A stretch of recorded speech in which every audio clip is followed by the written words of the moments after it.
welcome back to the next episode of Bundall Fitness Legends podcast.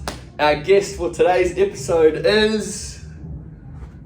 It's Asha Pochin! So, how tall are you, Asha? I am, sorry, get my breath out. I'm 159 centimetres, 5'2.5" inches. You know you're short when you're claiming a half. Yeah, I know, it's like that. It makes a massive difference. Shoulders back, half an inch, yeah. Yeah, nice. So you are the first of the new PTs Yes. coming onto the podcast. Yep. There's been about, what have we got, 6 or 7 new PTs? Yeah, I'm the newbie for this year. Yeah, nice. So how long have you been here now? I think I started in May. In May? This year, yeah. So, yeah. 4 months? 4 months, yeah, round about that. How are you enjoying it? Yeah, really enjoying it. Yeah, Loving it? This has always been my home club, so I've Yep. been here since probably a lot longer than, feels like I've been here a lot longer than a lot of the PTs actually. Yeah, Because 100%. when the club opened, I joined and trained here 4 or 5 times a week, so Yeah. yeah, it feels like home before I'd even started really. Yeah, definitely. And you are not in any way new to fitness. You've been competing and... Yeah, I've been competing started off in strongman, 2017, moved into powerlifting, kind of novice around the same time, and then did my first sanctioned powerlifting comp in 2019. So, but been in the industry way back since 1997. 1997. 1997 was when I started in health, fitness and spa and beauty. So I came up that side, the spa section, and then went and managed health clubs in the UK. So yeah, nice. So where have you directly sort of come out of? Like before May, where was your background? What were you working in? Right, so my background, going way back for when I studied in college. I left school, studied in college. I did beauty therapy. Yeah. And massage was one of the main components. So I did that. Don't be so nervous. I know, I'm nervous. I hate talking. No, so for 2 years I trained. I trained full time and then worked in the industry I went to the beauty industry for a couple of years and then worked in hotels, 5-star hotels in spa and fitness, and then moved into health clubs. So, yeah, nice. Yeah. And then Excellent. my way up, and but always on the spa route, and then the fitness side came in more of for my own benefit, and then moved into that. And now really chasing your own goals now. Another NHFA grad. I know, yeah, exactly. Good program. Really good. Yeah. Absolutely, highly recommend it. Yeah. How did you like going through the course? Like you start getting excited, like shit, this is actually going to be me soon? No, to be honest, I was it's like the front row student with all the pencils and everything out, asking all the questions, probably did the heads in. Constant hand up. Constant hand up, irritation, groans from the back row, every time question. And just trying to run before I could walk really, and like the hardest part of the process was kind of stripping it back. So, I've had a coach for many years and, competed at national level to try and take that information and just dilute it and deliver to the general pop was like kind of my main challenge. Yeah, definitely. So, yeah. Definitely, especially coming into here, like that gen pop is going to be 80-90% of your clients. 100%, and but then, the kind of life experience attached to, being a mum, 2 kids, Australia, like emigrating to Australia, not knowing anybody. Like a lot of people come to the coast, they join the club to make new friends and to kind of build their life, and just to meeting them at that level. And kind of, so that side really helps as a trainer too. 100%. Not just a trainer, are you? You're kind of a counsellor and that world's cheapest counsellor. Exactly. So that's really, really helped and put a lot of value onto how much life experience matters when you're studying with the general public and them achieve their goals. Yeah, 1000%. So you in your own stuff now, just Yeah. coming off nationals, Yes. competing. Yeah. How'd you go? We know how you went. Oh my gosh, but- it was like on paper and like kind of probably social media, if you kind of put out the good stuff, it all went so well. Like, Yeah. you know, I came first in my weight category, and you know, I got a national and world federation record in my deadlift. World record. Yeah. I only put enough like emphasis we've on done that. Yeah. And So specifically, what was the world record? the world record was in my weight category and my age. So Yeah. Masters 1, so that's between 40 and 44. And it's WPC, so World Powerlifting Congress, which Yeah. is based out of the States. Yeah. So I'll get my certificate all signed and delivered from America. But it was tough, you know, like I think I took the record. I think the person that had it before was like, she was French. The person I'd taken the record off previously was Russian. So you are on a national, like the international yeah. kind of level. And that was so it's a bit interesting. for your deadlift? That's for my deadlift. Yeah. And then national records for squat, total, and deadlift as well. So 3 national records. Smashed it out of the park. Well, yeah, but my numbers were so disappointing. I just wanted to do like what I wanted to do, and I was so disappointed. It's just so hard to get everything perfect on that day. 100%. And I think, like I say, to everybody else, that would be like, oh yeah, that's great, you did your records, but then I know what I was capable of. Yeah. And if had a lot thrown at me the last few days of my prep. Yeah. So came away feeling like I could have done so much better for myself. Yeah. But that's where it comes, you know, that's where, you know, you just have to take what you can on the day, and that's competing. Take the wins and look forward to the next one. Oh yeah, and you always say when you finish, you always say, I'm never doing it again, I'm never doing it again. And then the next day you're like, Worlds in Manchester 2023, and I'm like, oh, maybe, we'll see. Yeah, exciting I times. know.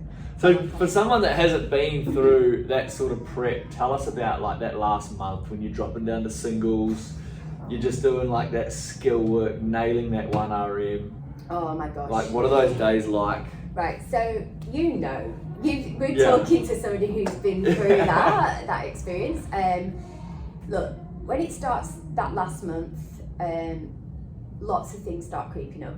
Like, you kind of question yourself, have I done enough?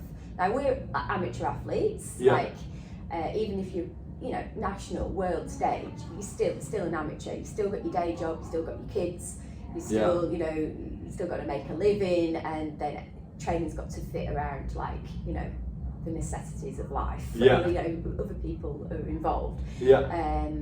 So it does become more challenging because it is literally, I wake up and it's the first thing I'm thinking about, you know.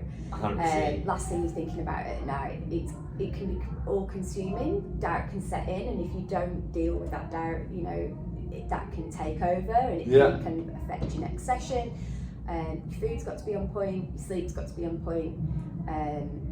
Emotionally, things can, like, you know, you hear some bad news, or you have to kind of cut yourself off slightly and just like kind of shelf your emotions before, because it affects, you know, affect your sessions. It's quite demanding. Yeah, emotionally very draining when you're just trying to be so focused and so dedicated, but like you said, tick all the other boxes of life around it. Yeah. And then you're looking at your program like, what have I got today? And you're just like, shit, that's a big number. Yeah. Like, do I have that? Yeah. Do I have that? And it is, and you've been there, and I've been like nearly in tears on the floor because I've been looking at my numbers and kind of working out, like, if I've got but that's where your mind has to take over, and you've got to go, I know I've got this, and just get that mongrel.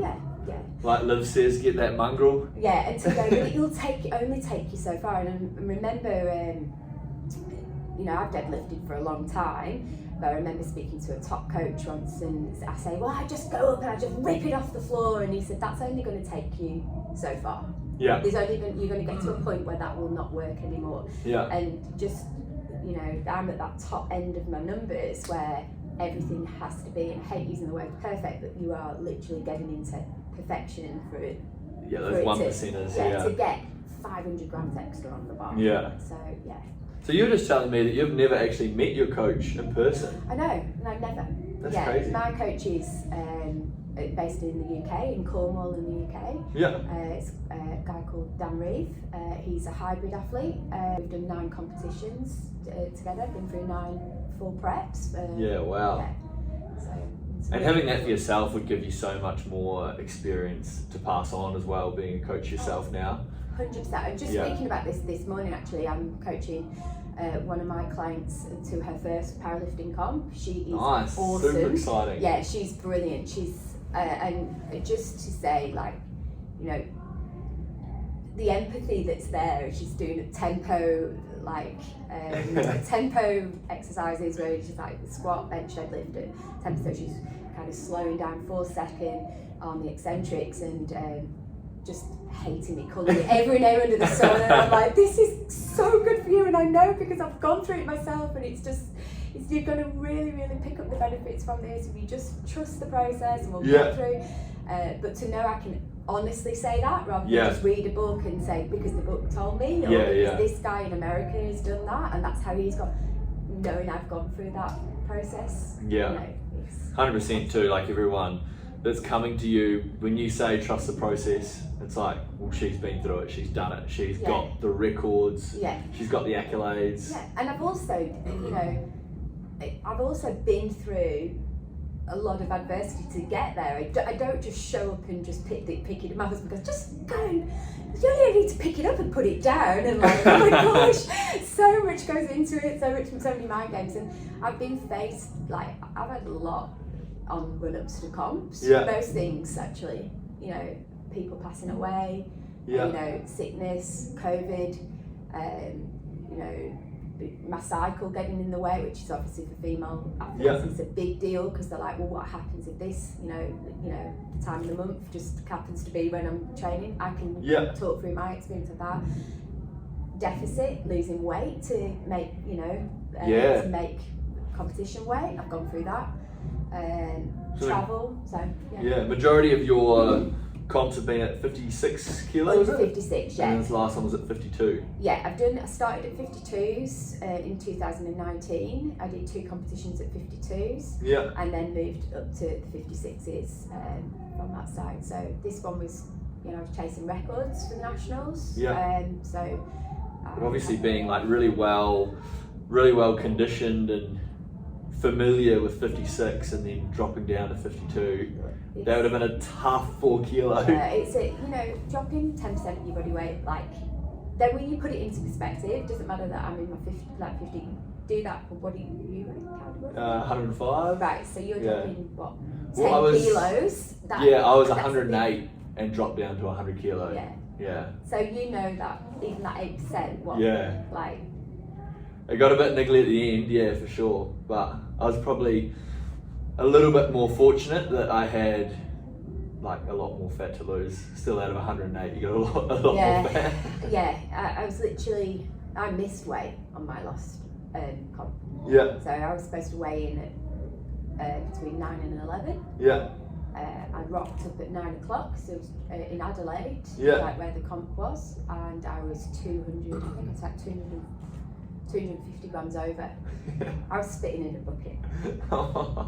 I was, and you'd go to, I had the car on full blast, aircon, 3 jumpers. Yeah. I sat in that car. I went to like, just into the hole. And still 50, and at 11, it was 11 a.m.